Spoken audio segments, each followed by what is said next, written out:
If you've ever played any online multiplayer shooter game, especially Call of Duty, you've probably heard about something called SBMM that's been trending for the past few years. SBMM stands for skill-based matchmaking, and it's pretty much how a game decides to sort lobbies of players out. Instead of being randomly matched with any other player, you're matched with players who typically perform at the same level as you. So for instance, if you typically have a KD of 1.5 on Call of Duty, chances are people in your lobbies will also have around a 1.5 KD. However, it's a bit more complex than that. SBMM has become quite a hot topic in the gaming community, and it has caused many players from franchises like Call of Duty to quit playing. Many argue that SBMM takes the fun out of gaming and makes everything on the level of esports. But is this true, or is this just a wildly exaggerated claim? Let's dive right on into the topic.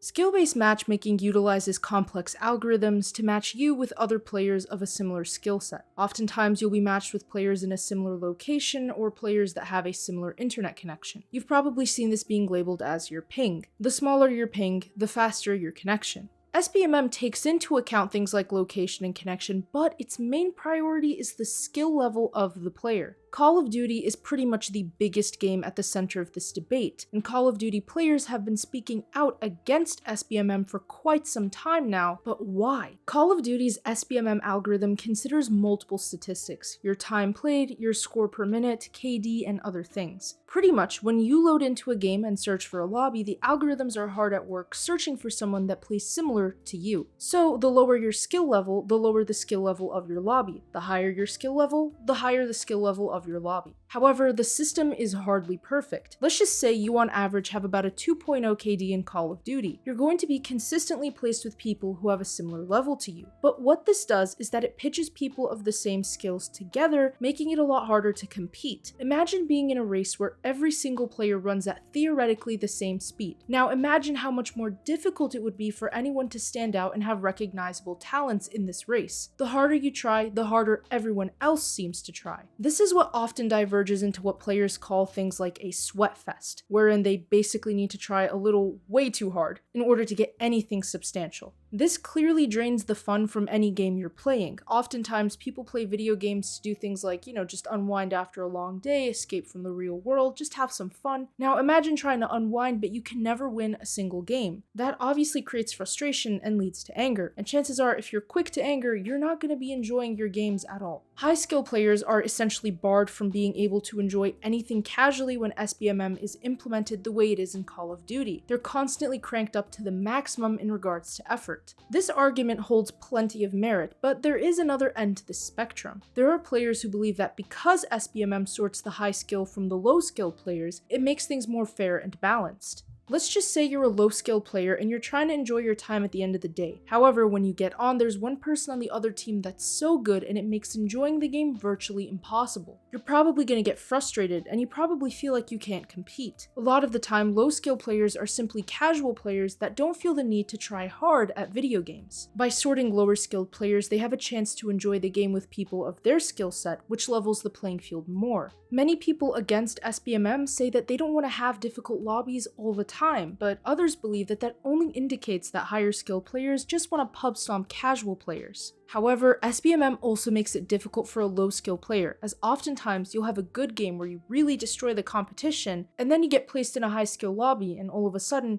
you're a lamb being sent to the slaughter. Another big complaint against SBMM, especially in Call of Duty, is lobby disbanding. In order to sort players out by skill set, your lobby pretty much has to disband, unless somehow everyone miraculously plays at the same skill level, or there's literally nobody on but the players in that lobby, which is impossible for Call of Duty. Call of Duty is notorious for having, toxic lobbies, and back when lobby disbanding wasn't existent, players were very engaged in voice chat online. Players were able to create more competition, and it could get a bit intense at times. Still though, everyone looks back on this very fondly, and it doesn't look like it was a necessarily negative thing for most players. Now with SBMM and lobby disbanding, it's removed that sense of online community that the older Call of Duty titles had. You can't really connect with other players in your lobby much, and pretty much nobody uses voice chat anymore with the understanding of this point. It's removed the fun from the lobbies in the first place, and lobbies are now deserts of silence. Plus, SBMM has made it a lot harder for friends to party up if they're at a different skill set. For instance, I remember reading a post on r/Modern Warfare 2 about a guy who plays with his wife. However, she isn't at the high skill bracket he is, and so when they party together, she can't really have any fun at all. This obviously removes from a lot of the fun of being able to play with your friends. If everyone is at a different level and nobody can have fun, then what's the point of playing in a group anymore? But at the same time, SBMM is actually pretty much present in most online competitive games. This includes things like Valorant, League of Legends, Rocket League, CSGO, Apex Legends, etc. We almost never hear people from these other games complaining about SBMM the way Call of Duty players do, so what gives? You see, in these other games, players are matched against opponents of a similar skill set. A lot of players seem to like this, as it makes them feel like they don't need to fight against somebody who's much stronger than them, and they can therefore play against people like them and have a fair shot at competing.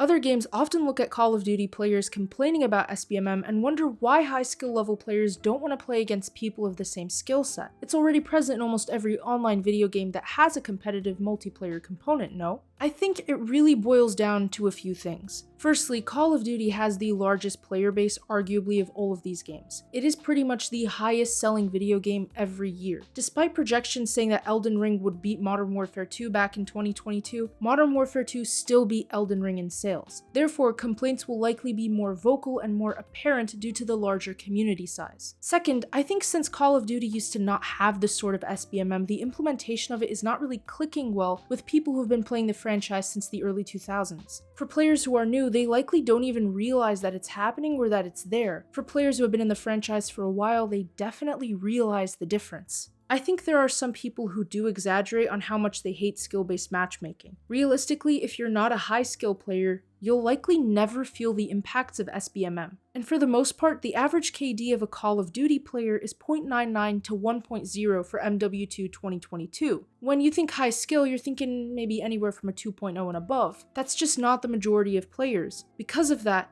most casual people don't care about SBMM because it benefits them. I can see where high skill players are placed at a disadvantage. It's a lot harder to deal with SBMM when you're constantly being pitted against the best of the best in every single lobby. At the same time, we do need to consider that Activision is not catering to these players. Activision is going to cater to the majority, and the majority are just casual. They hop on maybe 1 or 2 matches a day and get off. The majority of people are working, studying, and are in general busy and don't have time for gaming much. This is the majority of the people that buy video games, and this is realistically who Activision is thinking about. And since other video games have embraced SBMM a long time ago, Call of Duty is pretty much just catching up at this point. Will SBMM ever be removed from Call of Duty? I sincerely doubt it. I think SBMM is here to stay. SBMM is something that most video games have embraced, and it only makes sense that it remains because Activision does not benefit from knocking the majority of its players out of its considerations. It's just the future. But is SBMM ruining video gaming? I can't really say because at the end of the day, there are arguments that agree and arguments that disagree, and both seem valid when you look from the lens of the speaker, and both seem invalid when you look from the lens of the opposition. However, as somebody who does play at a pretty decent skill level in Call of Duty, it does happen where you do really well in one game, and in the next game, you're getting completely destroyed. It can be pretty irritating, especially when you're on shipment. But what's your opinion on SBMM? Let me know in the comments below. With that being said, thanks for tuning into DZSH Gaming. If you enjoyed the video, drop a like and subscribe with notifications set to all so you never miss out on a single upload. Check out our website for gaming news, entertainment, and more. The link is in the description below alongside all of our other important links.